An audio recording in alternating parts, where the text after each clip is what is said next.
नमस्कार. संवाद प्रतिवाद या आमच्या विशेष कार्यक्रमामध्ये आपल्या सगळ्यांचं मनापासून स्वागत. खरं तर वैद्यकीय व्यवसाय हा शब्द गेल्या काही वर्षामध्ये आलेला आहे असं मला वाटतं. त्यातला व्यवसाय हा शब्द जो आहे तो गेल्या काही वर्षातला आहे. कारण वैद्यकीय सेवाभाव हा त्याचा मूळ आणि ओरिजिनल शब्द असला पाहिजे किंवा होता, पण गेल्या काही वर्षामध्ये मेडिकल फील्डमध्ये प्रचंड कमर्शियलायझेशन आलं आणि कोरोनाच्या काळात सुद्धा आपण सगळ्यांनी अनुभवलं की डॉक्टरांच्याकडनं ज्या पद्धतीनं रुग्णांची लूटमार झाली, हे सगळं बघितल्यानंतर असा प्रश्न पडतो की या वैद्यकीय क्षेत्रातील सेवाभाव गेलाय कुठं.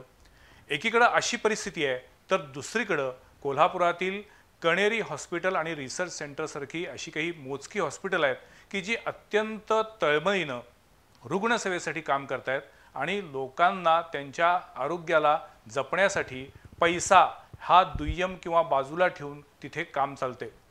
आज आपण या विषयावरती अशासाठी बोलणार आहोत की आज याच आपल्या कोल्हापुरातील सिद्धगिरी हॉस्पिटलमध्ये जे न्यूरो डिपार्टमेंट आहे, या न्यूरो डिपार्टमेंटमध्ये काम करणारे एक डॉक्टर आहेत की ज्यांना मी अवलिया डॉक्टर म्हणेन. कारण कोणताही कमर्शियली हेतू न ठेवता रुग्णाला त्याला जास्तीत जास्त लवकर कसं बरं करता येईल, त्याच्यावरती आर्थिक भार पडणार नाही ना, याची काळजी घेऊन अत्यंत तळमळीनं काम करणारे एक डॉक्टर कोल्हापूरमध्ये काम करतात. आणि मी असताना आमच्या स्टुडिओमध्ये बोलवलेलं आहे. कारण हेच आहे की सध्याच्या एकूणच व्यापारीकरणाच्या काळामध्ये एखादी व्यक्ती आपलं जे काही वैद्यकीय ज्ञान आहे ते संपूर्ण पणाला लावून जर सोसायटीसाठी समाजासाठी त्याचा उपयोग व्हावा या तळमळीनं काम करत असेल, तर मला वाटतं की त्याची दखल प्रत्येकानं घेतलीच पाहिजे. मी आमच्या स्टुडिओमध्ये आज स्वागत करतो डॉक्टर शिवशंकर मर्जक्के यांचं, जे स्वतः न्यूरोसर्जन आहेत. नमस्ते सर, आपलं स्वागत आहे. मी तुमच्याविषयी जी काही माहिती घेतली त्यानंतर मला खरंच उत्सुकता वाटली होती की तुम्हाला भेटायचं होतं आणि आज आपण आमच्या स्टुडिओमध्ये आलात. तुमचं मनापासून स्वागत आहे. आपण स्वतः एक न्यूरोसर्जन आहात. न्यूरोसर्जन हा मला असं वाटतं की अत्यंत क्लिष्ट आणि क्रिटिकल असं डिपार्टमेंट असतं. म्हणजे तुमच्यापर्यंत यायला लागू नये हीच खरं तर प्रत्येकाची प्रार्थना असते. न्यूरोसर्जनकडे जायला कधी वेळ येऊ नये. पण मला सांगा की गेल्या काही वर्षामध्ये न्यूरोसर्जनकडं येणाऱ्या पेशंटची संख्या वाढती आहे का कमी होती आहे, आणि त्यातल्या त्यात न्यूरोसर्जन म्हणून तुम्ही तुमचं निरीक्षण काय सांगतं की कोणत्या पद्धतीचे पेशंट वाढत आहेत? आता तुम्ही बघितलं तर की भरपूर पेशंट ब्रेनचं आणि स्पाईनचं पेशंट तुमच्याकडे येत असतात. आणि आता तुम्ही बघितलं तर की कोल्हापूरमध्ये 2-3 न्यूरोसर्जन्स अगोदर होते, बट आजच्या काळात तुम्ही बघितलं तर 18 न्यूरोसर्जन्स आहे. बरं. आणि सगळ्याकडे पेशंट येतातच. म्हणजे भरपूर हे आजार आहे, मेंदूला आणि मणक्याचा आजार आहे. And most of these diseases I believe की हे it is because of the lifestyle, present lifestyle जे आहे. बरं. त्यात काही आजार असा आहे की याचा ब्रेन ट्युमर्स आहे. ते ब्रेन ट्युमर्स त्यांना एक्झॅक्टली कारण most of the almost 99% of the time याला कारण नसते की हे कशामुळे झालंय. बरोबर. पण तसंच तुम्ही बघितलं तर ऍक्सिडेंट्स, डिस्कचा आजार, इन्फेक्शन, हे असं हेडेक्स, हे जे प्रॉब्लेम्स आहे हे आजचं प्रेझेंट लाईफस्टाईल जे आहे, आम्ही जो आपलं लाईफस्टाईल जो आमचं आहे त्याच्यामुळे हे होत असतंय. आता असं आहे की अगोदरचं टाइममध्ये जे प्रिव्हियस काळात की एवढं लोकोमोटिव्ह नव्हतं, म्हणजे गाडी वापरायचं, लॉंग जर्नी करायचं एवढं नव्हतं, तेव्हा ते चालून जात होते. आता रोड पण खराब आहे आणि त्यात भरपूर लोकांना ते डिस्क बाहेर येते. त्याच्यामुळे डिस्क पेन्स होत्या, सर्वायकल डिस्क, लंबार डिस्क, आणि त्यात पण भरपूर पेशंटला ऑपरेशन करायचं गरज लागतंय. पण तुमच्या ऑब्झर्वेशन नुसार ब्रेनचे पेशंट जास्त आहेत की स्पायनल कॉर्डचे? असं म्हणू शकते की इट इज इक्वल. ब्रेनचं जेवढं आहे तेवढं स्पाईनचं पण आहे. अँड स्पाईन जे आहे it is a biomechanical structure. बरोबर. आणि ह्याचं जे पण आजार आहे most of them they are related to our biomechanics. म्हणजे आमचं lifestyle. Right.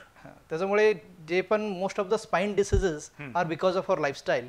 And most of brain disease जे पण आहे की ऍक्सिडेंट्स आहे, हेड इंजुरी होतात, स्पाईन इंजुरी होतात, तसंच ब्रेन ट्युमर्स होत आहे, स्पाईनचं ट्युमर्स होतात. अच्छा. पण आपण जेव्हा स्पाईन विषयी बोलतोय त्यावेळी सगळ्यात एक कॉमन आजार असतो तो म्हणजे स्पॉन्डिलायटिस. तो डिस्क म्हणजे मानेपासून ते अगदी कमरेपर्यंत दुखणं हे अगदी असह्य होतं.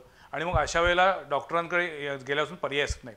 मला सांगा, स्पॉन्डिलायटिसचा जो त्रास आहे हा सुद्धा लाईफस्टाईलमधनंच तयार झालेला आहे की त्याला काही स्पेसिफिक ॲक्सिडेंट झाल्यानंतर किंवा काहीतरी मार बसल्यानंतर, काही मोठा धक्का बसल्यानंतरच तो उद्भवतो? युजली असं आहे की स्पाईन जे आहे, जसं मी तुम्हाला सांगितलं की it is a biomechanical factor बॉडीचं म्हणजे बायोमेकॅनिक्स मेंटेन करतात. बर ह्याच्यावर हे spine it is centred in the centre. बरोबर. आणि ब्रेन जे आहे ते it is the boss of everything, all the organs. Right. आणि मेंदूमध्ये जे पण संवेदना नाहीतर जे पण फंक्शन्स आहे that gets conveyed and connected to the whole body through the spinal cord. अच्छा. आणि हे जे स्पाइन आहे आणि spine and brain they are protected by covering a skull.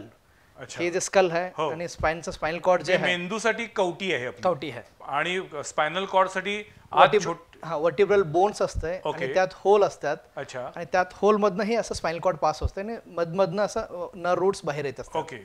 Spinal cord हा काही अखंड एकच अवयव नाहीये. नाही. त्याच्यामध्ये छोटे बोन्स जॉईन होतात. कशामुळे की वी मूव्ह अराउंड, म्हणजे हे फ्लेक्झिबिलिटी द्यायला, फ्लेक्झिबिलिटी द्यायला आणि मुवमेंटसाठी ते मूव्ह पण करतात आणि same time it protects spinal cord. बरोबर.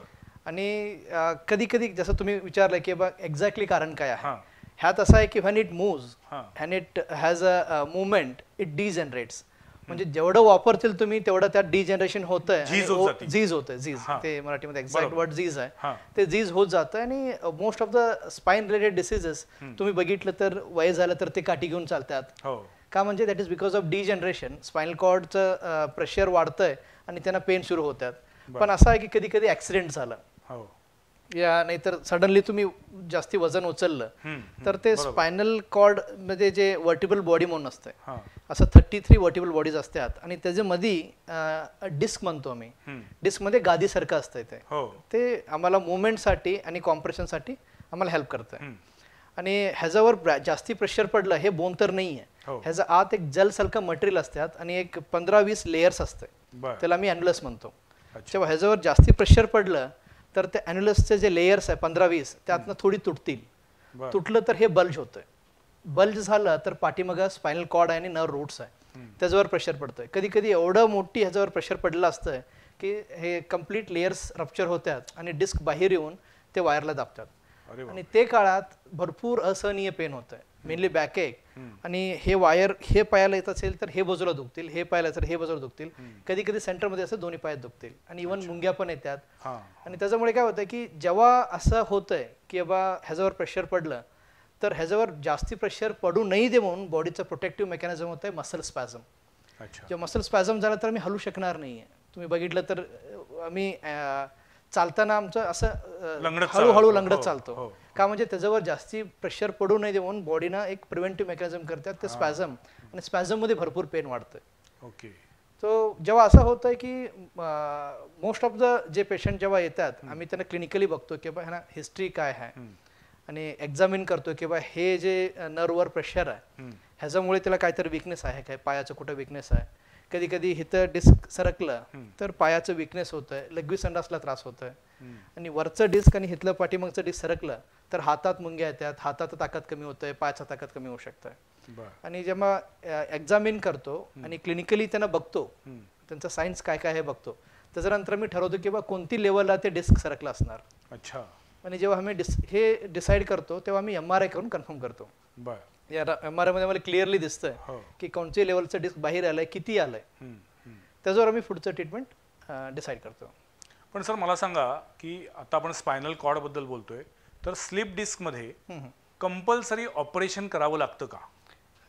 नाही आहे. ऑलमोस्ट मी तुम्हाला सांगितलं तर की ऑलमोस्ट 90-95% टाइम ऑपरेशन करायचं गरजच नाही आहे. मी आज मुद्दाम आवर्जून सांगू इच्छितो की डॉक्टर मर्जक्के सरांना आपण याचसाठी बोलवलेलं आहे की स्वतः न्यूरोसर्जन असून सुद्धा डॉक्टर शिवशंकर सरांचं असं म्हणणं आहे की विनाकारण ऑपरेशन करायची गरज असत नाही. आता सगळेच डॉक्टर म्हणतील की विनाकारण ऑपरेशन केलंच जात नाही, पण सरांचं म्हणणं असं असतं की शरीरामध्ये एक असं मेकॅनिझम आहे, एक अशी यंत्रणा आहे की जी आपल्या शरीरातल्या दोषांवरती स्वतः मात करते, हील करते. आणि त्यामुळं कमीत कमी ऑपरेशन करण्याकडं सरांचा कल असतो, कटाक्ष असतो, ज्याचा फायदा त्या रुग्णाला पण होतो, रुग्णाच्या शरीराला होतो, रुग्णाच्या आर्थिक परिस्थितीला होतो. कारण ऑपरेशन करायचं म्हटल्यानंतर अर्थकारणापासून ते शरीराच्या चिरफाडीपर्यंत अनेक मुद्दे येतात. पण मर्जक्के सरांचं म्हणणं असं असतं की ऑपरेशन जेवढं होईल तेवढं टाळूया. सर तुमच्याबद्दल असं म्हटलं जातं की तुम्ही फारशी ऑपरेशन करायला तयार होत नाही, तुम्ही स्वतः सर्जन आहात, तरी सुद्धा तुम्ही ऑपरेशन करण्यापेक्षा सुद्धा ते नॅचरल हील कसं होईल याच्याकडे तुमचा कल असतो. याचं कारण काय? असं आहे की तुम्ही बघितलं तर मोस्ट ऑफ द डिसीजेस जे आम्हाला होत आहे, आता एक्झाम्पल आम्ही सुरू केलं तर आम्हाला कट होतात. हो, जेव्हा कट झालं तर ब्लिडिंग होतंय. कापलं. हा कापलं हां. तर आम्ही दर कट जे होतंय दरवेळी आम्ही डॉक्टरकडे जात नाहीये. हो, का म्हणजे we have a belief on our own healing system. Right. आणि ते वाढतंय. भरपूर जास्ती असलं तर टाका घालून कधी कधी आम्ही एजेस अप्रॉक्सिमेट करतो. बरोबर. आणि as a doctor what I believe is की we are just an instruments in the hands of God. वा. आणि we assist healing, we are not taking care of the whole healing. Hmm, hmm. आम्ही जे बॉडीचं healing process आहे त्याला आम्ही support करतो. पण सर, कापणं ही अत्यंत वरवरची घटना आहे. पण जेव्हा स्पायनल कॉर्डवरती एखादा आघात झाला असेल किंवा तिथे जर काही दोष निर्माण झाला असेल तर शरीरामध्ये एवढी क्षमता असते का की ते आपलं आपण हील होईल असं? डेफिनेटली. काय असतं की आता मी तुम्हाला सिम्पल एक्झाम्पल सांगितलं तर जसं की लंबार डिस्क प्रोलॅप्स. लंबार म्हणजे हे भागाला मी लंबार म्हणतो, ह्याला सर्वायकल म्हणतो. ओके, आणि हे छातीचं पाठीमागचं जे स्पायनल कॉर्ड आहे त्याला थोरासिक म्हणतो. Okay. Most of the time lumbar disc herniation होतात. बर. तेव्हा पेशंटला टिपिकल बॅकएक होतंय, हां. कंबरदुखी होतं आणि पायात दुखतंय आणि आणि पायात मुंग्या मुंग्या येतात. येतात, हो. चालायला त्रास होतोय. हो, जेव्हा असं पेशंट येतात तेव्हा मी MRI करून कन्फर्म करतो की बा इथं काहीतरी प्रॉब्लेम आहे. तर मी MRI एव्हॅल्युएट करतो. की एव्हॅल्युएट म्हणजे काय की हे किती डिस्क हर्निएशन झालंय, कोणत्या बाजूला आहे हम्म. आणि ते किती कॉम्प्रेशन करायला, म्हणजे किती प्रेशर ते त्याच्यावर घालायला लागलंय आणि त्याचं संबंधित पेशंटचं कोरिलेशन काय, म्हणजे ह्यात जेवढं दाबलंय तेवढं सिम्पटम्स त्याला आहे काय. कधी कधी भरपूर मोठी डिस्क असते पण पेशंटला सिम्पटम्स कमी असतात. अच्छा. मग तेव्हा मला डिसिजन घ्यायला लागतात. आणि मी असं म्हणतो की बाबा decisions matter not incisions. Incisions म्हणजे कट. Right, right. मग आमचं decision at that moment of time matters a lot. की असं नाही की बाबा मी सर्जन आहे म्हणून सगळ्याला ऑपरेशनच एक उपाय असं नाही आहे. म्हणजे इंग्लिशमध्ये एक असं वर्डिंग्स आहे की when you have hammer in your hand you will find every reason to nail it. हां, खरं आहे. म्हणजे असं की तुमचं हातात जेव्हा हतोडी हतोडी आहे आहे, तर तुम्ही कुठं डिफेक्ट आहे आणि कसं त्याला फिक्स करू नेल घेऊन तेच तुम्ही शोधत असतात. बरोबर. असं ॲटिट्यूड सर्जनच्या बद्दल असा असून उपयोग नाही. हा नाही आहे. We have to think of the quality of life of the patient. Right, right. आणि मी असं मानतो की बा स्पाइन सर्जरीज जो डिस्क आहे mainly it is a destructive surgery rather than constructive. Destructive म्हणजे देवानं नेचरनं जे बनवलेलं आहे आर्किटेक्चर हो, त्याला आम्ही डिस्ट्रक्ट करतो, म्हणजे आम्ही चक्ती काढतो. हो. आणि देवानं ते काढण्यासाठी बनवलेलं नाही आहे. Hmm, that has a mechanism to serve. Hmm, आणि जेव्हा असं असतं आम्ही काढून आलं तर will be doing more destruction. हम्म. मग असं असतं की कधी कधी वी हॅव टू एव्हॅल्युएट की बा बेनिफिट ऑफ डाऊट, नाहीतर असं असतं की बा रिस्क वर्सेस बेनिफिट आम्हाला बघायला लागेल हां, की बा हे काढलं तर किती त्याला बेनिफिट देऊ शकणार ओके. आणि ह्याच्यामुळे स्पायनल कॉर्डचं बायोमेकॅनिक्सवर किती प्रॉब्लेम होतील. बरोबर. म्हणजे कधी कधी काय असतं की तुम्हाला सिम्पल एक्झाम्पल दिलं तर ब्रिक्स जे असतात एकावर एक आम्ही ठेवलं असतं हो, आणि खालचं काढलं तर वरचं कोलॅप्स कोलॅप्स होणार. आणि असं होऊन जेव्हा मी डिस्क काढतो तेव्हा ते रिजनमध्ये पण कॉम्प्रेशन होतंय आणि ॲडजस्टंट लेवल डिस्क होतात. म्हणजे हे डिस्क काढलं तर वरचं आणि खालच्या डिस्कवर प्रेशर येत आहे Right. आणि हळूहळू ते पण बाहेर येतील. बरोबर, बरोबर. म्हणून माझं मत असं आहे की you should postpone the surgery unless it is direly required. म्हणजे असं आहे की कधी कधी असं असतं की थ्रेटनिंग कॉर्ड आयकोना सिंड्रोम म्हणतो मी. म्हणजे आम्ही ऑपरेशन नाही केलं तर काय असतं की स्पायनल कॉर्ड आहे त्यातनं असं वायर्स जात असतात. हम्म, ठीक आहे, हे डिस्क पाठीमागं येऊन किती दाबलंय त्याच्यावर आहे आणि भरपूर दाबलं असेल तर स्पेसच नाही आहे, तेव्हा पायाचं ताकद जाईल, लघवी संडासचं कंट्रोल जाईल. हम्म, आणि ते गेल्यानंतर मी ऑपरेशन केलं तर पेशंटला काही फरक उपयोग होणार नाही. नाहीये. बरोबर. आणि त्याच्या अगोदर मला ऑपरेशन करायला लागतात. त्याच्यामुळे मी हे सांगत नाही की अजिबात ऑपरेशन करू नका. असं आहे की अगदी जेव्हा गरज आहे, हा, म्हणजे शेवटचा पर्याय म्हणजे ऑपरेशन. हा शेवटचा पर्याय, there is no other way of treating it. Okay.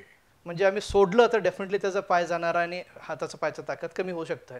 ते न्यूरोसर्जन जे रुटीनली ऑपरेशन करत आहेत only he can take the decision. अच्छा. आम्ही असं मानतो की बा जेव्हा चक्ती सरकलेल्या असतात तेव्हा मिनिमम म्हणजे फक्त नरू दाबा लागलाय आणि भरपूर अजून स्पेस आहे, आम्ही हे पेशंटला बघून आणि MRI बघून आम्ही ठरवतो की बा ह्याला ऑपरेशन करायचं का मेडिसिनली आम्ही ट्रीट करू शकतो. बर. पण असं आहे की जेव्हा भरपूर पेशंटला प्रॉब्लेम झाला असतं आणि पेशंटला वाटतं की याला ऑपरेशनच करायला लागणार, पेशंटला पण वाटतं की बा कसं तर करून ह्याला कमी करा. हम्म, मग ते युजली आमच्यापर्यंत येऊपर्यंत काहीतरी गोळी खाल्ल्या असतात आणि त्याला कमी होत नसतं. हम्म, हम्म, आणि त्यांना आमच्याकडे आलं तर आम्ही ऑपरेशन केलं पटकन ते रेडी होईल आणि मी करतील. हम्म. पण मला असं वाटतंय की बा most of the patients almost माझ्याकडे जे असं बघितलं तर आमच्याकडं 100% पेशंटचं OPD असतं. That might be the maximum जे न्यूरोसर्जन बघू शकतात डेली. हा डेलीचं.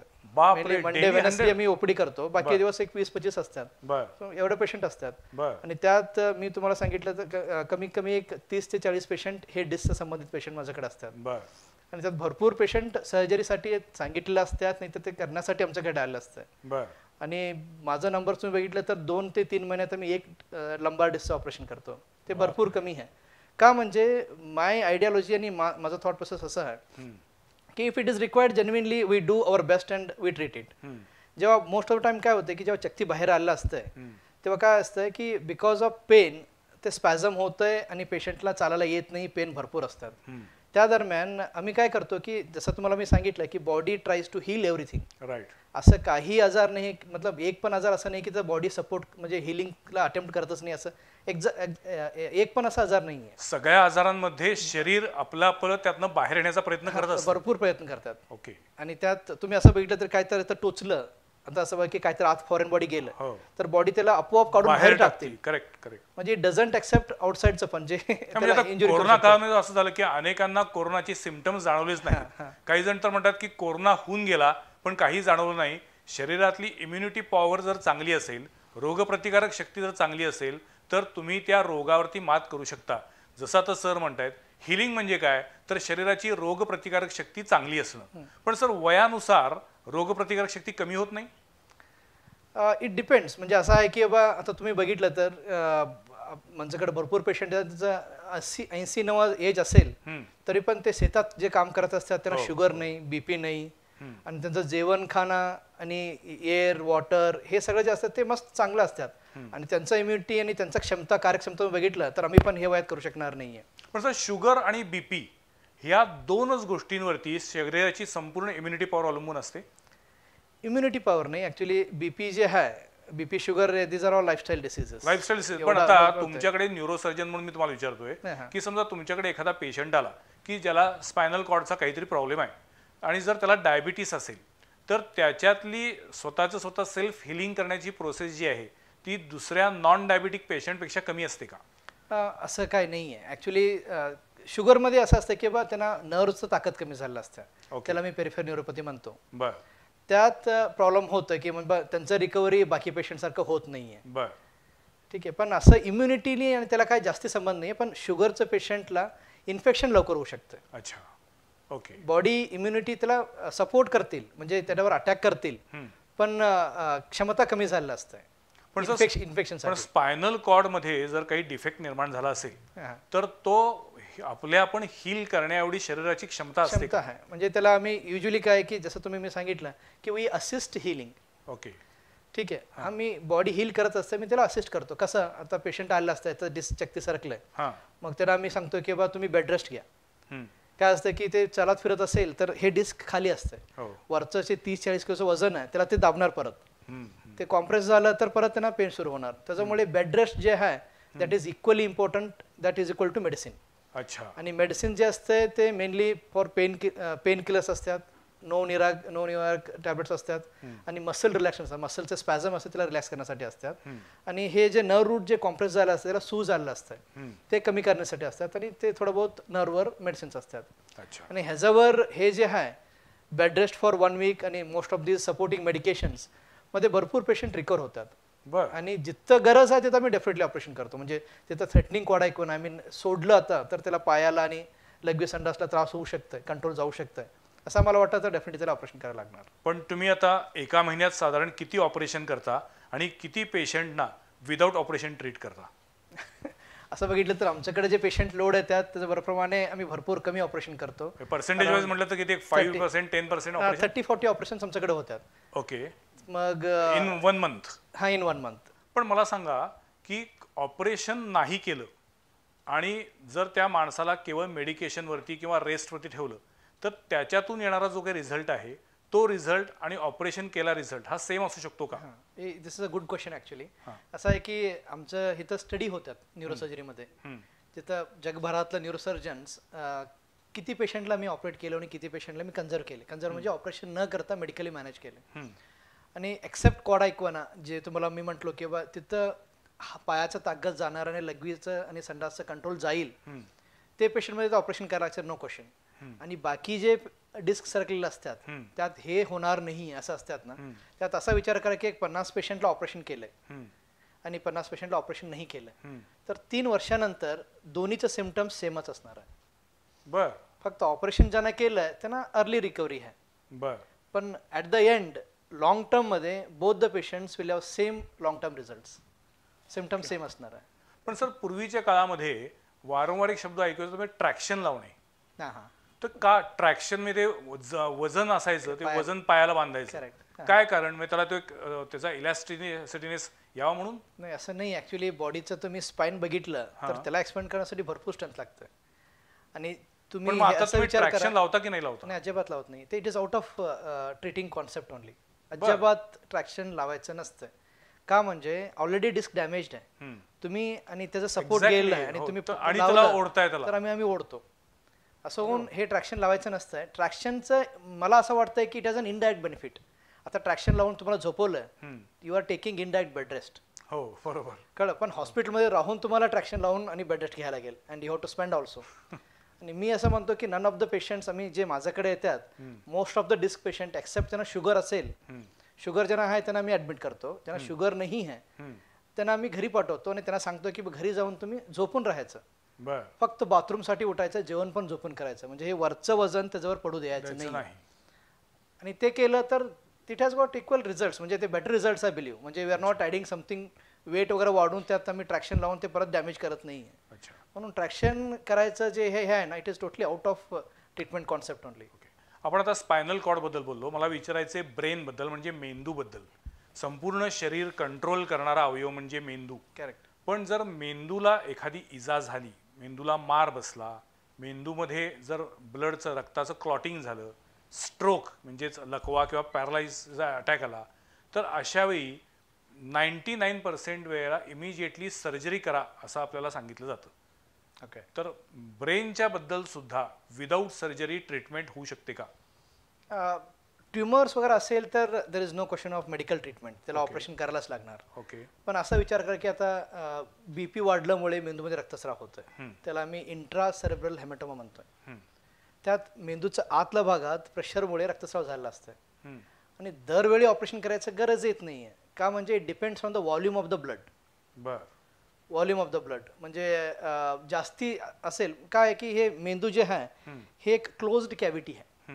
आता पोटात काही झालं तर पोट फुगू शकतं, पण कवटी फुगू शकणार नाहीये. म्हणजे तुम्ही त्यात जे पण ऍड करतील ते आतलं प्रेशरमध्ये वाढ करतात, बरोबर, वाढ होतात. बरोबर. आणि जेव्हापर्यंत एक फाईन लाईन असते ते क्रॉस केलं तर प्रेशर एवढं वाढ होतंय की ते मेंदूला खराब करू शकतं. म्हणजे एक्झाम्पल म्हणजे आता प्रेशर कुकर असतं, त्यातनं कुकर म्हणजे प्रेशर वाढायला लागलं आणि वरचं सिटी नाही निघालं तर ते ब्लास्ट होऊ शकेल. असं प्रेशर वाढत गेलं तर आम्हाला ऑपरेशन करायला लागतं. का म्हणजे नाही केलं तर ते पेशंटला जीवाला धोका करू शकतं. तसं असेल तरच ऑपरेशन करायला लागतं. मग आम्ही कसं ठरवतो की ह्याला ऑपरेशन करायचं की ह्या नाही करायचं? मी तुम्हाला म्हटलं तर पास्ट 6 इयर्स आमच्याकडे भरपूर पेशंट असतात, म्हणजे मॅक्झिमम पेशंट येत असतील. पण इफ आय रिमेंबर म्हणजे मी हे केलं तर 8 ते 10 मी हे मेंदूचं रक्तस्राव झाल्यामुळे ऑपरेशन करतो. ते भरपूर कमी आहे. का म्हणजे ह्यात असं असतं की व्हॉल्यूम ऑफ ब्लड आम्ही बघतो आणि जास्त असेल तरच आम्ही ऑपरेशन करतो, नाहीतर करत नाहीये. मग हे ठरवणार कोण की किती आहे काय आहे? त्याला इंटरनॅशनल गाईडलाईन्स असतात की एवढं व्हॉल्यूम असेल, हिथं असेल तर त्याला ऑपरेशन करा म्हणून. पण आम्ही असं बघतो की इंटरनॅशनल गाईडलाईन्स पण आहे की वी आर डिफरंट रेस आणि हे जे गाईडलाईन बनवलं जातं आहे ते वेगळ्या देशात त्यांचं रेस वेगळं आहे, त्यांचं स्कलचं कॅपॅसिटी वेगळं आहे आणि same most of the time असंच चालतं की हे व्हॉल्यूममध्ये ऑपरेशन केलं तर पेशंटला बेनिफिट होईल. पण जेव्हा आम्ही बघतो की ह्याच्यामुळे पेशंटला जीवाला धोका नाही आहे, आम्ही कसं हे ठरवतो, एक तर व्हॉल्यूम बघतो आणि पेशंटला मी ऑब्झर्व करत जातो. पहिला 2-3 दिवसात रक्तस्राव वाढायची शक्यता असते. अच्छा. आणि नंतर तो 2-3 दिवसात रक्तस्राव वाढलं नाही तरी पण ते रक्त काढायला जे बॉडी अटॅक करून ते प्रक्रिया चालू होते हिलिंगचं, तेव्हा थोडा सूज येते मेंदूला आणि ते पण थोडं प्रेशर ऑक्युपाय करतात. कळलं. आणि हे दोन्हीचं बॅलन्स आम्हाला करून ते कसं आम्ही ठरवतो किंवा आम्ही रुटीनली स्कॅन करतो. अच्छा. एक नेक्स्ट डे स्कॅन करतो आणि पेशंटचं कंडिशन सेम असेल की पेशंट शुद्धीवर आहे, ते बोलतात, त्याला हातपाय आम्ही बोललेलं त्याला समजतंय, ते आम्ही बोललेलं फॉलो करतात आणि नवीन काही त्याला प्रॉब्लेम होत नसेल तर आम्ही ऑपरेशन करत नाही आहे. आणि जिथं आम्हाला वाटतंय की हे रक्तस्राव वाढायला लागलाय, नाहीतर सूज वाढायला लागलाय आणि ह्याच्यामुळे मेंदूवर प्रेशर वाढायला लागलाय, आणि हे सोडलं तर त्याला जीवाला धोका होऊ शकतं आणि पेशंटचं सेन्सोरीमध्ये कमी होतं आहे. पहिला पेशंट आलं तेव्हा बोलत होतं आणि त्यानंतर ते कोम्यात गेलं नाही तर ते कन्फ्युज्ड आहे पेशंट. असं असेल तर दोन्ही कम्पेअर करतो आणि जेव्हा गरज आहे तर मी ऑपरेशन करतो. पण ह्यात रिस्क आहे काय की ह्यात तुमचं मॉनिटरिंग जे आहे ना that has to be full flow exactly perfect व्हायला पाहिजे. मग आमचं जे टीम आहे that has to be very much well trained. पण सर आता सिद्धगिरी हॉस्पिटलमध्ये पूर्णपणे सेपरेट न्यूरो डिपार्टमेंट आहे, हां. पण तिथं असलेलं इन्फ्रास्ट्रक्चर हे अन्य हॉस्पिटलच्या इतकंच चांगलं आहे का? नाही, it is more than that actually. आता तुम्ही म्हणजे मी बघितलं काही जाहिरात करत नाहीये, पण लोकांना समजलं पाहिजे मुळात सिद्धगिरी हॉस्पिटल हे काही कमर्शियली नाहीये. म्हणजे स्वामीजींनी ज्या हेतून ते सुरू केले की सर्वसामान्य लोकांना सुद्धा चांगले उपचार मिळाले पाहिजेत. आणि मला स्वतःला आनंद वाटतोय की स्वामीजींनी ज्या हेतून हे हॉस्पिटल सुरू केले त्याला डॉक्टर मर्जक्के सारखे अत्यंत मोठे डॉक्टर सपोर्ट करतायत. पण मला सांगा आता सिद्धगिरीमध्ये हे जे संस्कार तुम्ही आता जे म्हटलात हे काय असणार आहे? संस्कार म्हणजे it is a short form SANSCAR. म्हणजे S stands for Siddhagiri, A advanced, N for neurosciences. Okay. And neurosciences Siddhagiri is advanced neuroscience and research centre. Okay, त्याचा संस्कार शॉर्ट फॉर्म आहे. आणि हे असं आहे की द एम इज की आता तुम्ही बघितलं तर न्यूरो म्हणजे फक्त न्यूरो सर्जरी नाही आहे. ह्याला न्यूरोलॉजी, न्यूरो फिजिशियनचं गरज आहे, न्यूरो सायकॅट्रीचं गरज आहे, न्यूरो रिहॅबिलिटेशन, न्यूरो फिजिओथेरपी, हे सगळं गरज आहे. आणि तुम्ही कुठं पण बघितलं तर इंडिव्हिज्युअल प्रॅक्टिसिंग न्यूरोसर्जन असतात आणि न्यूरोलॉजिस्ट असतात. त्यांच्याकडे त्यांना पेशंटला कळत नाही की बा न्यूरोसर्जनचं जायचं काय, न्यूरोलॉजिस्टकडे जायचं काय, सायकॅट्रिस्टकडे जायचं आहे. आणि असं आलं तर पेशंटला कळणार नाही आणि ट्रीटमेंट असं सुरू होईल. हे तर असं आहे की एका छताखाली हे सगळे डिपार्टमेंट्स असणार आहे. आणि मला सांगायला लई प्राऊड वाटतंय की बाबा कोल्हापूरचं Siddhagiri hospital and research centre हे एकमेव हॉस्पिटल आहे जिथं एका छताखाली सगळं सुविधा अवेलेबल आहे. म्हणजे सिटी स्कॅन MRI असणारा कोल्हापूरचं एकमेव हॉस्पिटल आहे. आणि आमच्याकडे जे न्यूरोचं इन्फ्रास्ट्रक्चर आहे ते टॉपमोस्ट आहे. म्हणजे इथं मी सोडलं तर तुम्हाला मुंबई बेंगळुरूला जायला लागणार. म्हणजे हे सिटी स्कॅन MRI हे सगळं इन्फ्रास्ट्रक्चर सोडलं तर तुमचं नेक्स्ट स्टॉप मुंबई नाही तर बेंगळुरूच येईल. हे सगळ्या सुविधा आणि टॉपमोस्ट म्हणजे आमच्याकडे जे पण मशिनरीज आहे ते जगात सगळ्यात टॉपमोस्ट मशीन्स आहे. म्हणजे स्वामीजी ॲक्च्युली असं आहे की तुम्ही बघितलं असणार की एक 10 वर्षाच्या अगोदर मेंदू आणि हार्टचं हे काही आजार झालं तर तुम्हाला मुंबई बेंगळुरूला जायला लागत होतं नाहीतर पुण्याला जायला लागत होतं. आणि तेव्हा भरपूर गरीब पेशंटना आणि भरपूर लोकांना ते जायचं ॲक्च्युली अवघड होती. तिथं ट्रीटमेंट घ्यायचं, परत फॉलोअपला जायचं आणि भरपूर पैसेकन खर्च होत होतं. आणि स्वामीजीला असं वाटलं की बाबा ते सगळं सुविधा आम्ही गावात आणायचं. बरोबर. आणि निराधारानं आधार, नो प्रॉफिट नो लॉसवर आम्ही सुरू करायचं म्हणून. पण होतं असं आहे की जेव्हा बेस्ट ऑफ द ट्रीटमेंट तुम्हाला द्यायला गरज लागते, you have to have a best of the doctor, best team आणि बेस्ट ऑफ द इक्विपमेंट्स. आणि हे सगळं they come with the best of the price tag. आणि जेव्हा असं येतं मग तुमचं बिल पण बेस्ट होतील. पण त्यात असं होणार की बा then it doesn't serve the purpose. म्हणून स्वामीजींनी नो प्रॉफिट नो लॉस, आम्ही जेवढं खर्च करतो ते मला पैसे भेटलं तर it is okay for us. म्हणून हे सगळं मुंबई बेंगळुरूचं जे सुविधा आहे आम्ही इथं कनेरी मठात स्वामीजीने सगळं उपलब्ध करून दिलं. आणि आमच्याकडे सगळं डिपार्टमेंट्स आहे. ह्याच्याबरोबर आमच्याकडे 50 बेडचं आयुर्वेदिक हॉस्पिटल पण आहे. असं होऊन स्वामीजीने ते एक हेल्थ विलेज म्हणून स्थापित केलं असं मला वाटतं. एका बाजूला बघितलं तर मला असं अजून पण आठवत आहे की एक वर्ड्स आहे, एक मायो म्हणून एक भरपूर एक प्रसिद्ध फिजिशियन होऊन गेले. त्यांनी म्हणतात की aim of medicine is to prevent disease and prolong life. The ideal medicine should prevent the requirement of physician only. म्हणजे असं आहे की बाबा डॉक्टरचं गरजच येऊ नये असं आरोग्य विज्ञानचं असं हे असायला पाहिजे की बाबा डॉक्टरचं गरजच येऊ नये दे म्हणून हे करायला. आणि स्वामीजी एक्झॅक्टली हेच वर्ड्स हॉस्पिटलचं ओपनिंग जेव्हा करत होते तेव्हा ओपनिंगसाठी सगळं म्हणतात की चांगलं चालू दे म्हणून. आणि स्वामीजी म्हटलं होते की लवकरात लवकर हे हॉस्पिटल बंद होऊ दे. तर करोडामध्ये इन्व्हेस्टमेंट केलं. आणि सुरुवातीला तेच म्हटलं ना, न्यूरो सर्जनकडे जाण्याची वेळच येऊ नये हे सगळ्यात मोठी म्हणजे प्रार्थना असते. पण मला सांगा, तुम्ही न्यूरो सर्जन आहात, तुम्ही MS कुठून केलेत?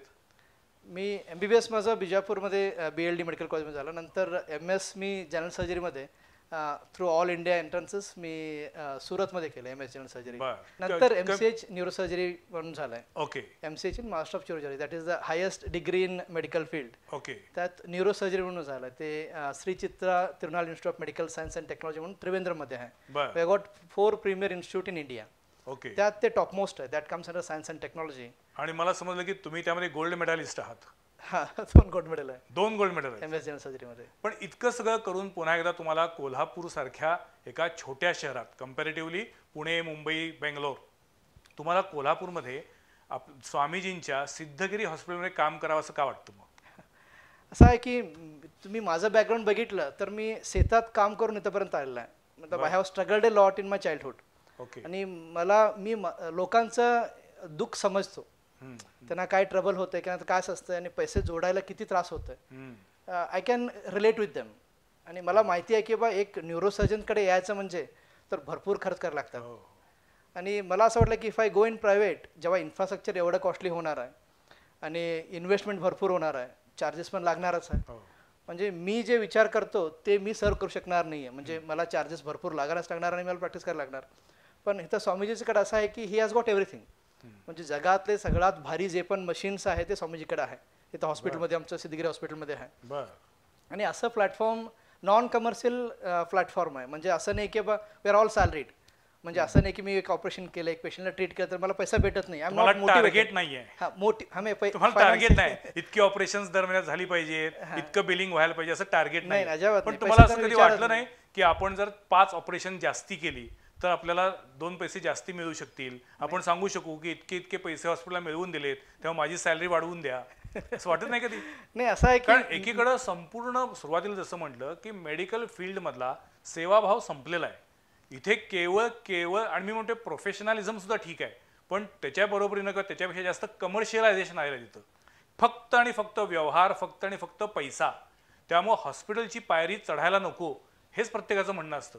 कोरोनाच्या काळामध्ये एकीकडं शासन दरबारी 35 कोटी रुपयांचा 4 महिन्यामध्ये भ्रष्टाचार होतोय. हे शासकीय अधिकारी, काही लोकप्रतिनिधी त्याच्यामध्ये कदाचित सहभागी असतील नसतील. आणि दुसरीकडं याच कोरोनाच्या काळामध्ये लाखो रुपयांची बिलं घेऊन डॉक्टरांनी अक्षरशः काही डॉक्टरांनी म्हणूया पेशंटला लुटलेला आहे. आणि तिसरीकडं सिद्धगिरी हॉस्पिटलसारखी किंवा डॉक्टर शिवशंकर सरांसारखी काही मंडळी अशी आहेत की जी या व्यवसायामध्ये घट्टपणे पायारून उभी आहेत की नाही आम्हाला लोकांची सेवा करायची आहे. सर मला एक सहज क्युरिओसिटी म्हणून विचारायचं आहे की अशा पद्धतीचं एखादं मेंदूचं क्लिष्ट गुंतागुंतीचं ऑपरेशन खाजगी हॉस्पिटलमध्ये करायचं असेल तर किती रुपये खर्च येतो आणि तुमच्या सिद्धगिरीमध्ये करायचं असेल तर किती रुपये खर्च येतो? ह्यात 2 प्रकारचं रफली मी एक तुम्हाला आयडिया द्या आमच्या प्रेक्षकांना. कसं आहे की बाबा हे सगळं इन्फ्रास्ट्रक्चर जे आम्ही हे इथं वापरतो ते करायला गेलं तर जे मेट्रो सिटीजमध्ये अवेलेबल आहे मला असं वाटतं कमीत कमी 8 ते 10 लाख तर बिल होईल. बरं. हे सगळं इन्फ्रास्ट्रक्चर वापरून आणि हे रिझल्ट द्यायचं कुठल्या प्रकारच्या ऑपरेशनसाठी किंवा डिसीजसाठी? सगळे ब्रेन ट्युमर्स. ओके. आणि आमच्याकडे असं आहे की वी गॉट एव्हरीथिंग. म्हणजे आम्ही एंडोस्कोपिक ब्रेन ऑपरेशन्स पण करतो. बरं. आणि एपिलेप्सी सर्जरी म्हणून असतात. एपिलेप्सी म्हणजे आता फिट्स सर्जरी. हे भरपूर रेअर कॉन्सेप्ट आणि हार्डली 15-20 न्यूरोसर्जन्स इंडियामध्ये करत असणार. तसं आम्ही ऑपरेशन्स इथं कनेरीमध्ये रुटीनली करतो. त्यात असं आहे की बाबा फिट येत असते ना, जेव्हा फिट येत असते most of the time 60-65% time आम्हाला गोळी औषधवर 1-2 गोळीवर फिट्स कंट्रोल होतात. आणि काही लोक असं असतात की बाबा त्यांना गोळीवर कंट्रोल होत नाही आणि गोळीचं डोस जास्ती लागतं आणि गोळीचं नंबर वाढतं तरी पण फिट्स कंट्रोल होत नाही.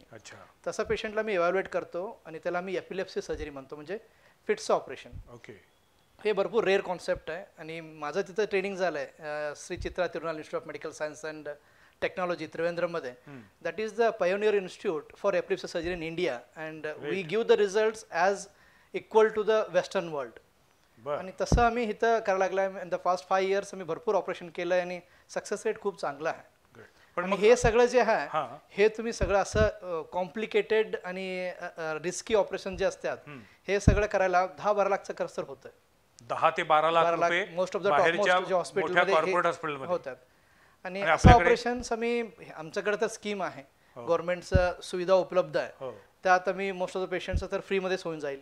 आता अफोर्डेबल पेशंट असेल, त्यांच्याकडे पैसा आहे, त्यांच्याकडे स्कीमचं कार्ड असेल तर पण मी करत नाहीये, कारण की that is a misuse of government facility आणि स्वामीजी त्याला अलो करत नाहीये. आणि ह्यात असं ऑपरेशन करायचं असेल तर इन्क्लुडिंग मेडिसिन अँड स्टे आमच्याकडे पॅकेज आहे 1.1 lakh rupees from the general ward. म्हणजे ह्यात अराउंड 20-30 हजारचं मेडिसिन असणार आणि 30-40 हजारचं स्टेचं इन्क्लुडिंग असणार, 4-5 दिवसाचा ICUचा स्टे. हे सगळं असून ह्यात काय सर्जन चार्ज आणि चार्ज बघितलं तर काय नसणार आता.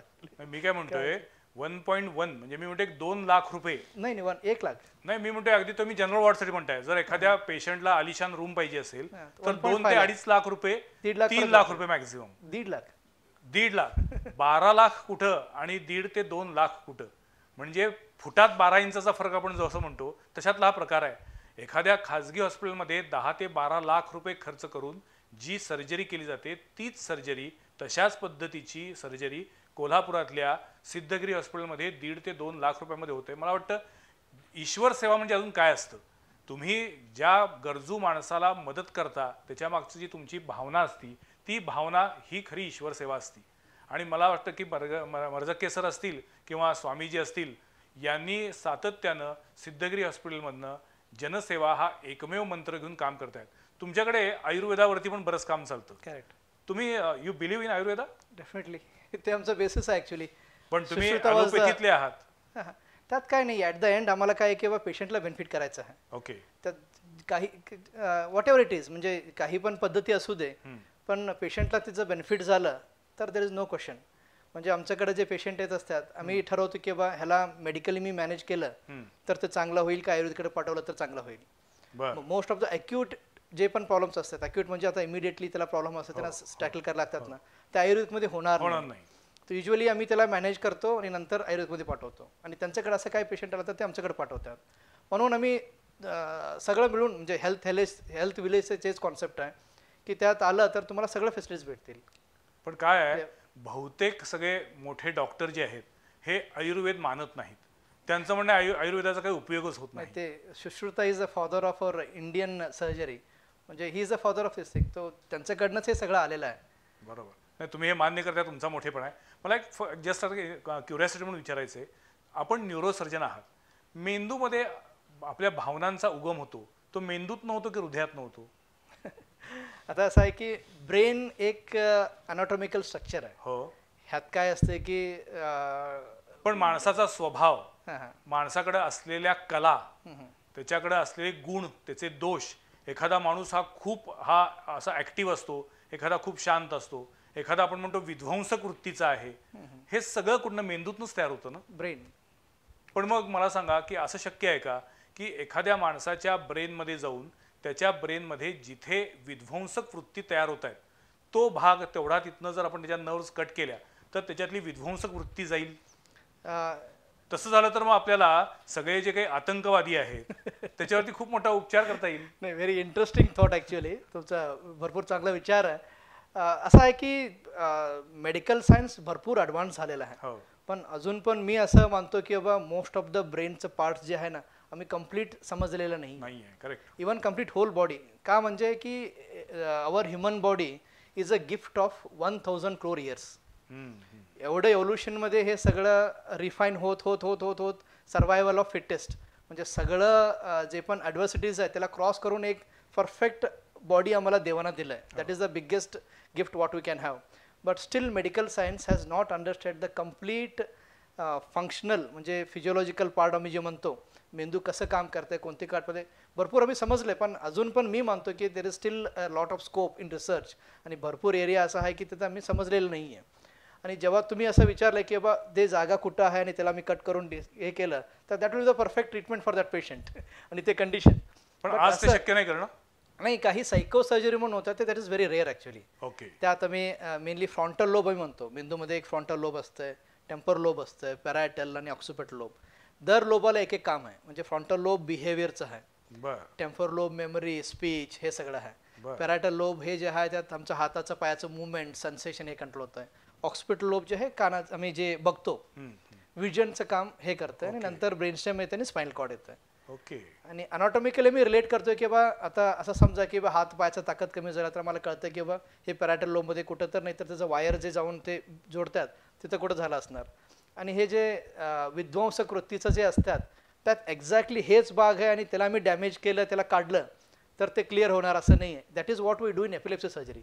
एपिलेप्सी सर्जरी म्हणजे जे फिट्सचं ऑपरेशन मी जेव्हा करतो, फिट्स कशामुळे येतं आहे की मेंदूमध्ये कुठंतरी एक फॉल्ट झाला असतं, तिथून इलेक्ट्रिकल ॲक्टिव्हिटी जे ॲबनॉर्मल काम करत असतं आणि ते आम्ही EEG, MRI, पेट स्कॅन हे सगळं करून ते एक्झॅक्टली एरिया लोकेट करतो आणि ते आम्ही कट करतो आणि ते कट केलं तर फिट्स बंद होणार. आणि तुमचं विचारप्रमाणे आता ते विचार तिथनं येत विध्वंसक वृत्तीनं ते विचार घेत असेल तर आम्ही ते लोकेट करून ते काढलं तर होईल. पण ते असं आहे की इट इज कम्प्लीट एक सिस्टम आहे. असं नाही की फक्त ते भागत त्यात पार्टिसिपेट करतात. ते सगळं मेंदूचं दोन्ही भाग, मल्टिपल लोब्स, ह्यात सगळं सर्किट्स आहे. ते सगळं करून आमचं एक वृत्ती बनतं, बरोबर, बिहेवियर होतं आणि ते सगळं मी कट करू शकणार नाही आहे. पण मेंदूमध्ये पण तुमचा जो मूळ विचार आहे की मेंदूमध्ये पण स्वतःला हील करण्याची ताकद आहे का? डेफिनेटली. आता अर्थात मेंदूच संपूर्ण शरीर कंट्रोल करतो, त्यामुळे सगळ्या गोष्टीवरती हील करण्याची ऊर्जा असं कदाचित मेंदूच देत असेल.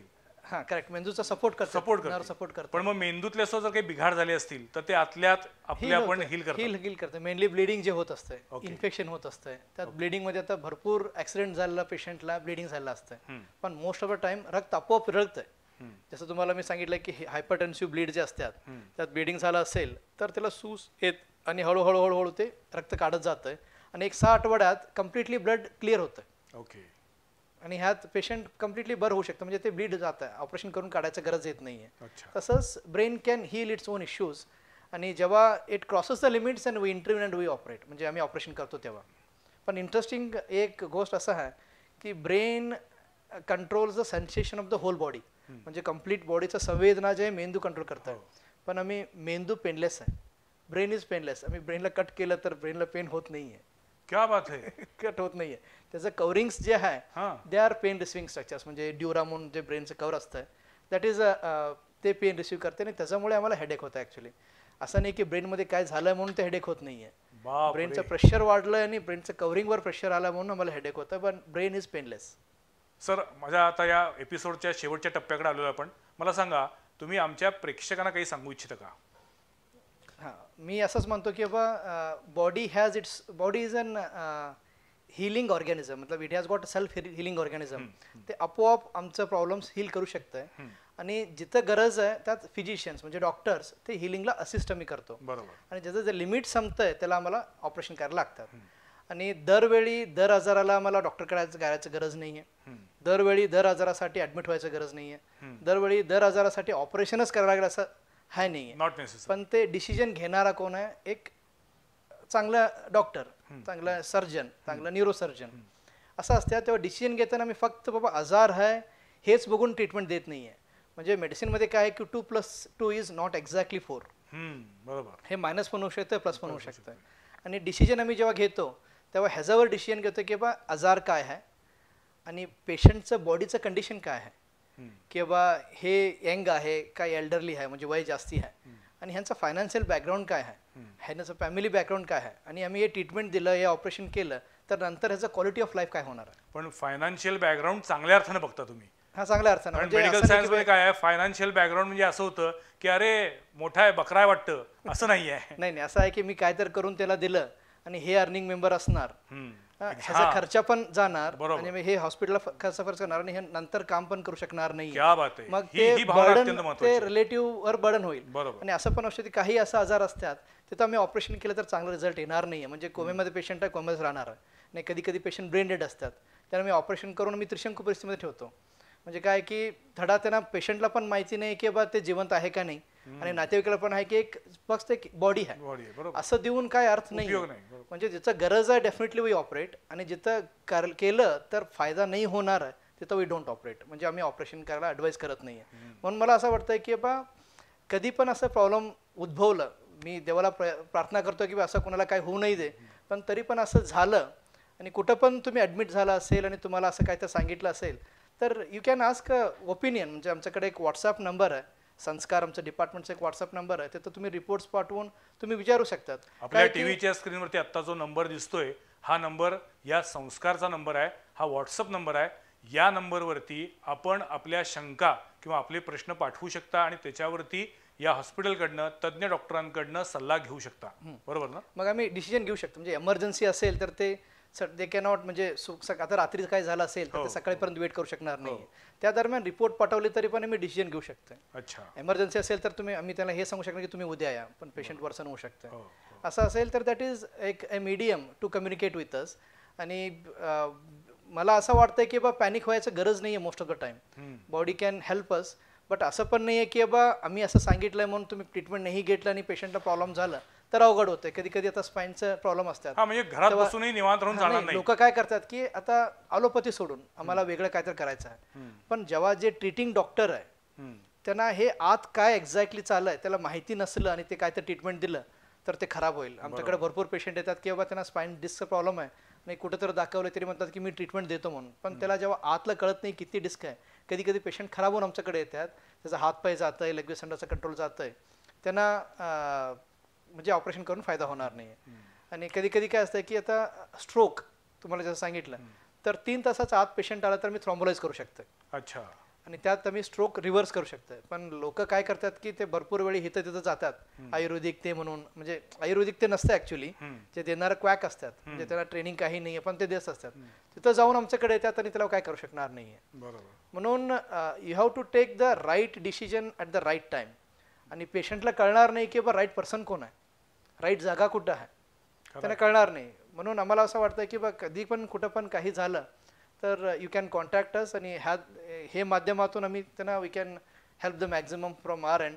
अँड ह्यात अजिबात काही कमर्शियल इंटरेस्ट नाही आहे. त्यांनी आलं तर मला नो प्रॉफिट नो लॉसवरच त्यांना आम्ही ट्रीट करणार आहे.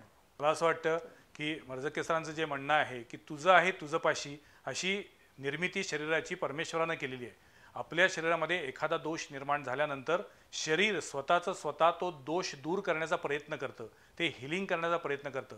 आणि जसं सरांनी सांगितलं की सिद्धगिरी हॉस्पिटलच्या माध्यमातून गरीबातल्या गरीब लोकांना सुद्धा उत्तमातली उत्तम मेडिकल सर्व्हिस मिळावी यासाठी ते प्रयत्न करतायत. आणि म्हणूनच त्यांचं म्हणणं असं आहे की उठसूट ऑपरेशन करायची गरज नाही आहे. जिथे आवश्यक आहे तिथे ऑपरेशन करावंच लागेल, परंतु प्रत्येक वेळेला ऑपरेशन केल्यानंतरच तो डिसीज बरा होईल असं नाही आहे. स्वतः सर्जरी करणाऱ्या एका प्रख्यात डॉक्टरनी आपल्याला सांगितलेलं आहे. सो मला वाटतं सेकंड थर्ड ओपिनियन म्हणून तरी आपण याचा विचार केला पाहिजे. आणि प्रत्येक वेळेला प्रत्येक गोष्ट फक्त आणि फक्त बिझनेसच्या चष्म्यातून बघता येणार नाही. स्वतः मर्झके सर आणि स्वामीजी सिद्धगिरी मठ आणि सिद्धगिरी हॉस्पिटलच्या माध्यमातून ही रुग्णसेवा करतायत आणि अनेकांना आजपर्यंत त्यांनी बरं केलेलं आहे. इथून पुढं सुद्धा त्यांच्याकडनं असंच मानवतावादी कार्य घडो ही आमच्या शुभेच्छा आहेत. आज आमच्या स्टुडिओमध्ये डॉक्टर शिवशंकर मर्झके सर आले, याबद्दल मी त्यांचे आभार मानतो. धन्यवाद सर. नमस्ते. पुढच्या सोमवारी पाहायला विसरू नका आणखीन एका विषयावरील चर्चा संवाद प्रतिवादमध्ये. तोपर्यंत नमस्कार.